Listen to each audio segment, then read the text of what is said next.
പണ്ടുള്ളവർ പറയും കർക്കിടകം എന്ന് പറഞ്ഞാൽ അസുഖങ്ങൾ വന്ന് തൂമ്പിടുന്ന സമയമാണെന്ന്. സത്യത്തിൽ പണ്ടൊന്നും എനിക്കത് ഒരു വിശ്വാസം ഉണ്ടായിരുന്നില്ല കേട്ടോ. പക്ഷേ അനുഭവിച്ചറിയുമ്പോഴല്ലേ ഇതിൻ്റെയൊക്കെ വില നമുക്ക് മനസ്സിലാവുക. അപ്പോൾ ഞാനും കർക്കിടകമായാൽ പിന്നെ മുടങ്ങാതെ തന്നെ കഞ്ഞിയും പത്തിലക്കറിയൊക്കെ വെക്കാറുണ്ട് കേട്ടോ. അപ്പോൾ ഇന്നത്തെ റെസിപ്പി ഔഷധക്കഞ്ഞിൻ്റെ ആവട്ടെ. അപ്പോൾ അതിന് വേണ്ട ഇൻഗ്രീഡിയൻസ് ആണിത്. പച്ചരി വേണം, അതുപോലെ ഔഷധ ചെടികൾ അരച്ചത്, നവരടരി, ചെറിയ ഉള്ളി, ചെറുപയർ, അങ്ങാടി മരുന്ന്, ഉലുവ, ചെറിയ ജീരകം, കുരുമുളക്, പിന്നെ ഇന്ദുപ്പും വേണം, തേങ്ങാപ്പാലും വേണം. അപ്പോൾ ഇതിൻ്റെ എല്ലാ അളവ് കൃത്യമായിട്ട് ഞാൻ ഈ ഡിസ്ക്രിപ്ഷൻ ബോക്സിൽ കൊടുക്കാം. ചെറിയ ജീരകവും കുരുമുളകും നന്നായിട്ട് പൊടിച്ച് വെക്കണം. ഇതിലേക്ക് വേണമെന്നുണ്ടെങ്കിൽ കുറച്ച് വെളുത്തുള്ളിയും കൂടെ ചേർത്ത് കൊടുക്കാം കേട്ടോ. അപ്പോൾ ചെറിയ ജീരകവും കുരുമുളകും അരച്ചു കൊടുക്കുമ്പോൾ അതിൽ വെളുത്തുള്ളിയും കൂടി ഇട്ടിട്ട് ഒന്ന് അരച്ചിട്ട് ചേർത്താൽ മതി. ഇനി നമ്മൾ കഞ്ഞിലേക്ക് ഇട്ട് കൊടുക്കാൻ വേണ്ടിയിട്ട് കിഴി കെട്ടുകയാണ് ചെയ്യണത് കേട്ടോ.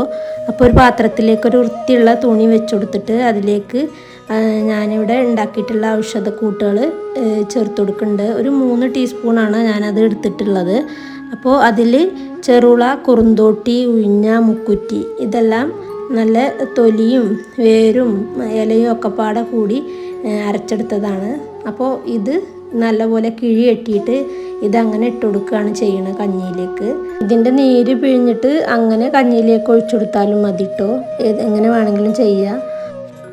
ഇനിയല്ലേ ഒരു കുക്കറിലേക്ക് നമുക്ക് നവരയുടെ അരിയും പച്ചരിയും ചെറുപയറും അതുപോലെ ഉലുവയും കൂടെ ചേർത്തിട്ട് നല്ലപോലെ കഴുകിയെടുക്കണം. കഴുകിയ ശേഷം അതിലേക്ക് അരി വേവാനായിട്ടുള്ള വെള്ളം ഒഴിച്ചു കൊടുക്കാം. ഇനിയിപ്പോൾ ഇതാ കടയിൽ നിന്ന് വാങ്ങിയിട്ടുള്ള ഈ പൊടിയാണ് ചേർത്ത് കൊടുക്കുന്നത്. അപ്പോൾ അതിൽ ആശാടി, അതുപോലെ കക്കുംകായ, അങ്ങനെ 60 കൂട്ട് മരുന്ന് ചേർന്നതാണെന്നാണ് പറഞ്ഞത്. അപ്പോൾ അതും കൂടെ ചേർത്തിട്ടുണ്ട്. നമ്മൾ പൊടിച്ച് വെച്ചിട്ടുള്ള ആ ചെറിയ ജീരകവും കുരുമുളകും അതിലേക്ക് ചേർത്ത് കൊടുക്കാം. അതുപോലെ നമ്മൾ കിഴി കെട്ടിയിട്ടുള്ള ആ കൂട്ടും കൂടെ അതിലേക്ക് ചേർത്ത് കൊടുക്കാം.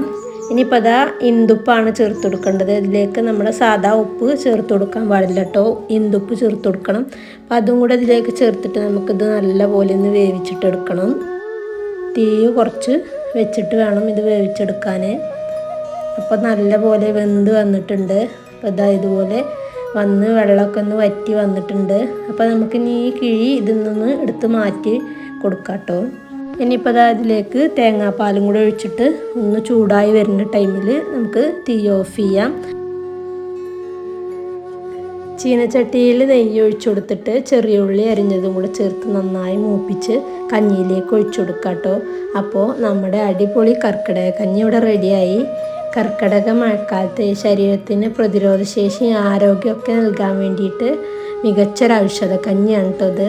അപ്പോൾ ഈ റെസിപ്പി നിങ്ങൾക്ക് എല്ലാവർക്കും ഇഷ്ടമായെന്ന് കരുതുന്നു.